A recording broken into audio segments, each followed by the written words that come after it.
like to move. The question is that the House do agree with the Commons in their Amendment 1. My Lords, I rise to speak to motion 165A in my name, and I will also briefly comment on amendments 272A, motion 272A in the name of Noble Lord Teverson and 274A in the name of the Noble Lady Baroness Boycott, both of which have the strongest possible Green support. In terms of new coal, I mean, we are in 2023 and we are in a climate emergency. The idea that we can be considering new coal, I'm afraid the Noble Lord the Minister's brandishing of heritage railways really doesn't hack it. That's a very tiny usage, much as I have no objection to heritage railways. And as for steel and cement, other nations are moving very quickly to get away from the use of coal, and at the moment we're stuck not even getting out of the starting gate on that. In terms of the Noble Lady Baroness Boycott's Community Energy Amendment, I had the great pleasure to actually formally move that amendment at report stage, and we saw hugely strong support, not just in your Lordship's House, but all around the country. Tomorrow we'll be debating the Levelling Up Bill. This is a way in which we can allow communities to take control of their own energy supplies, to provide the framework to set free huge opportunities up and down the land, and it really is a no-brainer, and I would urge your Lordship's House to vote for both of those. But moving chiefly to my motion 165A, it is worth, I think, revisiting the history of this bill. If you've got a very long memory, you might think back to July 19, 2022, when this bill had its second reading in your Lordship's House. That was 3 Prime Ministers back, and I can't count how many energy policies we've had from the government since then. We might be in traditional ping-pong now, but the government's positions on so many of the issues in the energy bill have bounced back and forward so fast within the government that it'd be enough to make any observer dizzy. Now, one of the last-minute additions was this clause on the so-called sustainable aviation fuel. And if your Lordships look back to the other place, the level of debate that occurred around this very significant amendment is really very scant. And that's why I've tabled this amendment now, to provide a real opportunity for your Lordship's House to at least explore the issues, to bring out some of the government's thinking, and perhaps I hope we'll also hear significant explanations from the other frontbenchers on what their thinkings are on so-called sustainable aviation fuel. Because it's often linked with and spoken about as though it's in the same stable as renewable energy. But the fact is, of course, almost no flights now are powered by sustainable fuel because of supply and cost. Sustainable fuel can be 3 times as much as expensive, and even United, the largest consumer of sustainable fuels in the US, last year it was less than 1% of its total fuel consumption. The fact is that so-called sustainable aviation fuels are not a get out of the limits of this finite planet free card for the aviation sector. The idea that aviation can keep expanding, or that it should, and I'll be coming back to that tomorrow in an amendment on the Levelling Up Bill, is, I would say, for the birds. Although, of course, the birds can't afford the inevitable environmental damage that burning stuff, whatever the stuff is, inflicts. And I can go to some statistics on this. Bain and Company in June published a report assessing the most likely pathways to net zero by 2050 for the aviation sector.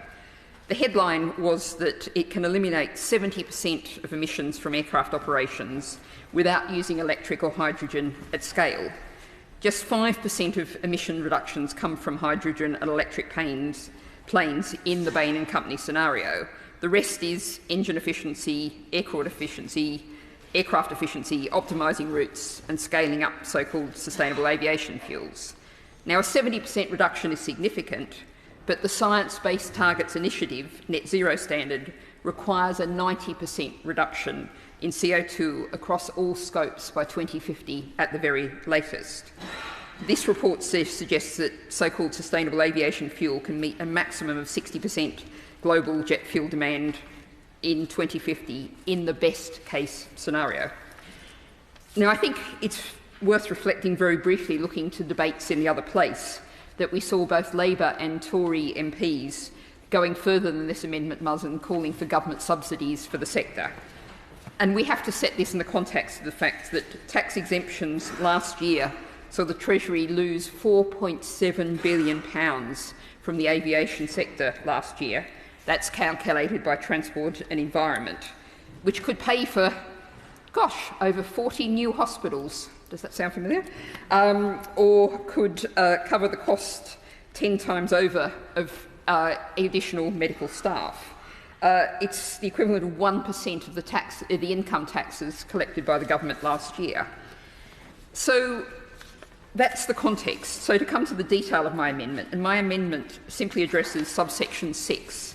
And what it seeks to do is bring in some systems thinking, an approach that doesn't simply look at the climate emergency, because as huge and pressing as that is, we are actually in a state where we have exceeded so many other planetary boundaries, we face so many other crises and so many other threats, that it is absolutely critical that the government think in a systemic kind of way. And if your lordships want to think about where things went horribly wrong when we didn't, Dieselgate is the obvious example. That was a case of corruption and fraud, but behind that was the problem of simply looking at the carbon emissions from diesel and not considering all of the other environmental effects.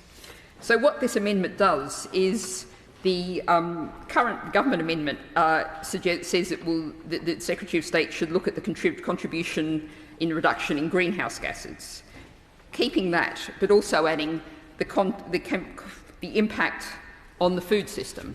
And your Lordship's House often debates the fact that food security is a huge and pressing issue of our age. And if you take land out of use for growing food and turn it into growing the stock for aviation fuels, then you're creating a potential huge problem for yourself. Element C says not negatively impact on human, animal or plant health. That perhaps comes back to the diesel reference if we think particularly about human health. In terms of burning stuff produces pollutants, that's just a practical reality, but also plant health. We talk very often about using agricultural waste, for these sustainable aviation fuels. That agricultural waste could, of course, be going back into the soils to contribute to soil health, to contribute to plant health, to be bringing us to a situation where we are not depleting our soils and then topping them up with artificial fertilisers, particularly nitrogen produced by the incredibly energy-intensive Haber-Bosch process. This is a systems thinking, joined-up approach. And finally, not negatively impacts the availability of feedstocks for other industrial processes. The Noble Lord the Minister referred to steel and cement. There's all kind of different innovative steps being taken to use all kinds of different materials in the production to replace the fossil fuel production now. We need to think about where what we call waste could best go. So I'm aware of the desire to move on to debates, so I won't speak much longer, but just two final reflections. First of all, we hear a great deal of talk about waste cooking oil in terms of so-called sustainable fuels. Well, I'm afraid your local chippy is not going to take your private jet flight very far at all.